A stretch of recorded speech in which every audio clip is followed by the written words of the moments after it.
आज भारत देश के पूरे मानव जाति को फिर से कुछ बताना चाहता हूँ कि उस दिन मैंने कहा था कि ना तो मुझे किसी बड़े लोगों से कोई लेना देना है और ना ही कोई पॉलिटिशियन से कोई लेना देना है। अगर मैं किसी के खिलाफ़ हूँ तो वो है जो राजनीति में कूटनीति लेके आया और जो आतंकवादी है। क्या भारत देश के पूरे मानव जाति को पता है कि ये आतंकवादी है कौन और इन आतंकवादी का जन्म कहाँ से हुआ? उम्मीद करता हूँ कि काफ़ी लोगों को नहीं पता होगा और शायद 3-4% इंसान को ही शायद पता होगा इसके बारे में। ये आतंकवादी और कोई नहीं है, इसको किसी और ने जन्म नहीं दिया है, हम लोगों ने खुद जन्म दिए है। क्योंकि हम लोगों का जो सोच है, हम लोगों का जो बिहेवियर है, हम लोगों का जो जॉब है, हम लोगों का जैसा सोच, जैसा दोस्त, सब कुछ। दरअसल इस लॉकडाउन के वक्त मैंने सिर्फ जेमस्टोन के ऊपर रिसर्च नहीं किया है या फिर जेमस्टोन माइनिंग नहीं किया है। इन 3 सालों में हमारे देश के प्रधानमंत्री ने जो मेडिटेशन के बारे में बोला और जो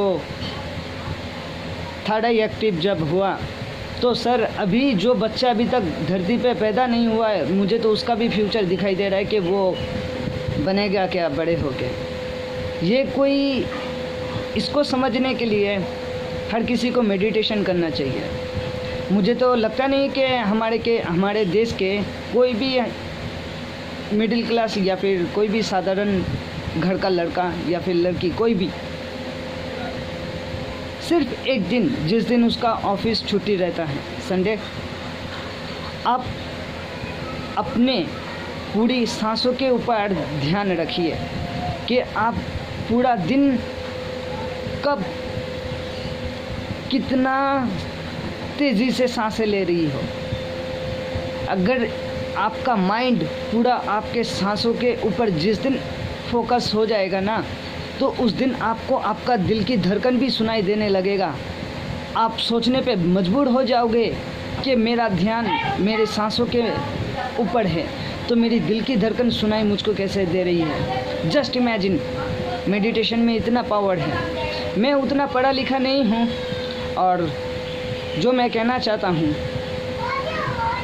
जो हमारे देश के नारी सुरक्षा के साथ जो लोग जुड़े हुए हैं और हमारे देश के महिलाओं को कितना रिस्पेक्ट मिलता है या फिर उन लोगों को कितना सम्मान मिलता है, ये तो हमारे देश के महिला लोगों को ही पता है।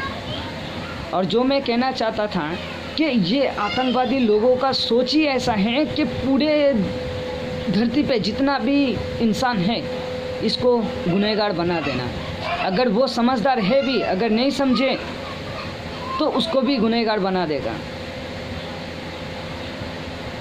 क्योंकि ज़िंदगी में हर वक्त अपने दिमाग को एक्टिव रखना पड़ता है कि हम क्या कर रहे हैं, इसको करने के बाद जो कर रहा हूँ इसके चलते क्या हो सकता है, इसका परिणाम, ये कोई नहीं सोचता है। और ख़ास कर कभी और वीडियो में आएंगे तो उसमें किसी और के बारे में नहीं, हमारे देश में जो महिला के साथ जो आए दिन जुल्म होते हैं, तो मैं किसी और के बारे में नहीं, वर्तमान हमारे राज्य के मुख्यमंत्री ममता बंदोपाध्याय के बारे में मैं कुछ बताऊंगा।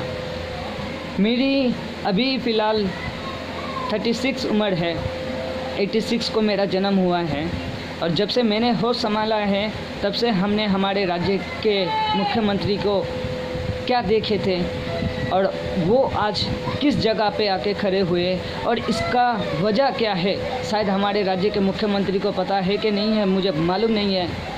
मुझे बहुत खूब पता है कि आपके साथ क्या हुआ है और आपके साथ क्या होने वाला है। आप माने या ना माने, कोई माने या ना माने, मुझे इससे कोई लेना देना नहीं है। मैं तो बस एक ही बात कहना चाहूँगा, अगर देश की तरक्की कर सकते हैं या फिर देश की विकास कर सकते हैं या फिर महिला लोगों को अगर सुरक्षा दी जा सकती है, तो वो है सिर्फ हमारे सोच को बदलना होगा। हर इंसान को मेडिटेशन करना चाहिए। अगर वो अपने आप के ऊपर काबू कर लेता है तो उसको पता चल जाएगा कि मैं जो कह रहा हूँ वो सही है। अगर वो काबू ना कर पाया तो उसके साथ जो आए दिन जो हादसा होता रहता है ना, तो कभी अकेले में पूछो कि मेरे साथ ऐसा क्यों हो रहा है, और काफ़ी डीपली पूछना अपने आप से। मुझे लगता नहीं कि कोई अपने आप से बात करता है अभी। चलो आएंगे फिर किसी और वीडियो में, तब तक के लिए नमस्कार।